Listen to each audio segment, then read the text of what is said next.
California's 58 sheriffs are frustrated. The state's liberal government is forcing them to abandon their principles and facilitate illegal immigration. The newly enacted sanctuary state law will tie the sheriffs' hands in their dealings with undocumented migrants. Senate Bill 54 was introduced as a sharp rebuke from Democrats to President Trump's call for more deportations. It is designed to limit the people that California law enforcement agencies can detain, question or investigate at the request of federal immigration officials. But its impact will largely rely on county sheriffs whose departments play a vital role in immigration enforcement, writes the Los Angeles Times. Liberals have gotten it into their heads that all illegals are worth protecting. It doesn't matter if the person is a criminal. Undocumented migrants are fiercely protective of the left. The Trump administration, meanwhile, has made immigration reform one of its biggest priorities. California sheriffs are leery of the state's sanctuary laws because they know that they can't fully protect their cities while illegals are allowed to roam wild. California way becoming first sanctuary state 79221. California is already stuffed with illegals.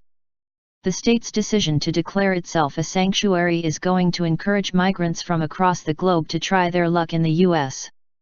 Fresno Sheriff Margaret Mims was recently lambasted by the press because she allowed her officers to work with the federal government when they discovered criminal illegals. "We are not anti-immigrant for working with ICE, we are anti-criminal activity," Mims said. Advertisement. The left wants to cripple ICE. They want illegals who commit crimes on American soil to be treated like citizens. Their desires are illogical. They want to live in safe cities, yet they also refuse to criminal illegals for what they are. If ICE can't do their job in a local, safe, controlled environment, they are going to put together teams, and they are going to go out into our communities. I don't think people are going to like the unintended consequences, Mims warned. ICE will no longer be able to pick up suspects at the jailhouse.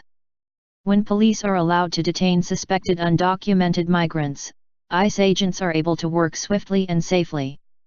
Forcing the federal government to start picking up potential illegals on the streets creates an opportunity for a lot to go wrong.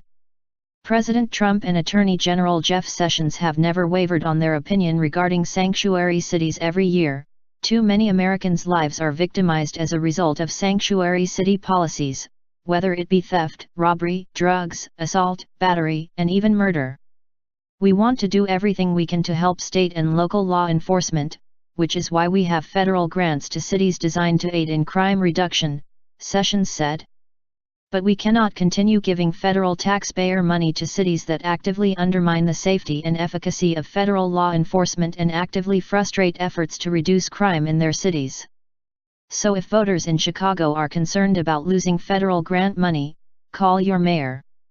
States and cities that adopt sanctuary laws are openly defying the federal government. California is probably the worst offender. The state is overwhelmed with illegals and struggling to pay for their maintenance. Multiple Californians have been murdered by illegals, but state officials care more about making a political point.